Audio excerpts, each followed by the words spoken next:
Urkondapeta BC హాస్టల్లో విషసర్పాల కలకలం, విద్యార్థుల భయాందోళన. నాగర్ కర్నూలు జిల్లా ఊర్కొండ మండలంలోని ఊర్కొండపేట బీసీ హాస్టల్ విద్యార్థుల ప్రాణాలు ప్రమాదంలో ఉన్నాయి. హాస్టల్ చుట్టూ ప్రహరీ కూడా లేకపోవడం, మౌలిక వసతుల కొరతతో విద్యార్థులు భయభ్రాంతులకు గురవుతున్నారు.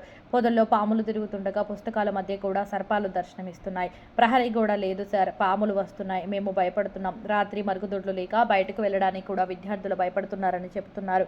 ఇప్పటికైనా అధికారులు స్పందించి భద్రతా చర్యలు తీసుకోవాలని విద్యార్థులు విజ్ఞప్తి చేస్తున్నారు.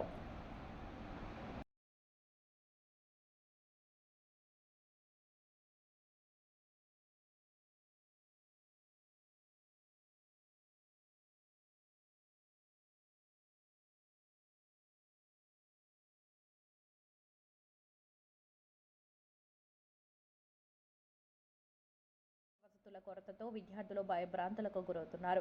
పొదల్లో పాములు తిరుగుతుండగా పుస్తకాల మధ్య కూడా సర్పాలు దర్శనమిస్తున్నాయి. ప్రహరీ గోడ లేదు సార్, పాములు వస్తున్నాయి, మేము భయపడుతున్నాం. రాత్రి మరుగుదొడ్లు లేక బయటకు వెళ్లడానికి కూడా విద్యార్థులు భయపడుతున్నారని చెబుతున్నారు.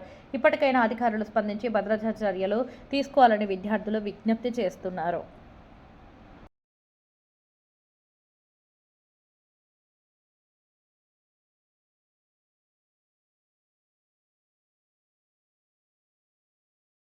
Jaswanth, I'm planning 10th class. మండలం ఊరుకొండ, గ్రామం ఊరుకొండపేట. బీసీ హాస్టల్ దగ్గర సార్ కొన్ని మంచిగా లేవు సార్. అంటే కంఫర్ట్ వాళ్ళు లేదు. పక్కనే హాస్టల్ పక్కనే ఒడిషీలు ఉన్నాయి, పక్కన పత్తి చేనులు ఉన్నాయి. ఏబీ సరిగా లేవు సార్. కాబట్టి మీ అందరూ దయచేసి మాకు కంఫర్ట్ వాళ్ళు ఇప్పించాలని కోరుతూ, అలాగే విషసర్పాలు వస్తున్నాయి సార్. నిన్ననే సర్పం వచ్చింది సార్ ఒకటి. కాబట్టి బాత్రూమ్ ఫీజర్ లేదు సార్. నైట్ టైం పండుకుంటానికి చాలా ఇబ్బంది అవుతుంది. పిల్లలకి ఇట్లా ఎవరు చాలామంది మంచిగా అందరం వస్తున్నాం, కానీ కాకపోతే బాత్రూమ్ తగలేడానికి ఇబ్బంది అవుతుంది సార్. దయచేసి మీ పై అధికారులు మా మీద దృష్టి పెట్టాలని కోరుచు, కంఫర్ట్ వాళ్ళు అవన్నీ ఇప్పించాలని కోరుతున్నాం. Thank you. I'm studying 10th class. Urkonda మండలం, ఊర్కొండ గ్రామంలో బీసీ హాస్టల్లో పండుకోవడానికి ఇబ్బంది అవుతున్నది సార్. గోడలు కట్టాలి, కాంపౌండ్ వాళ్ళు లేనందుకు మాకు విశ్వాస సర్పాలు వస్తున్నాయి సార్. మీరు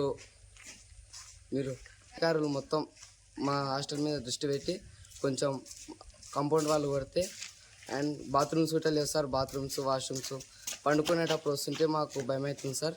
వెళ్ళాలంటే కూడా మేము వెళ్తుంటే అందరినీ తీసుకొని వెళ్ళాల్సి వస్తుంది సార్. Thank you sir.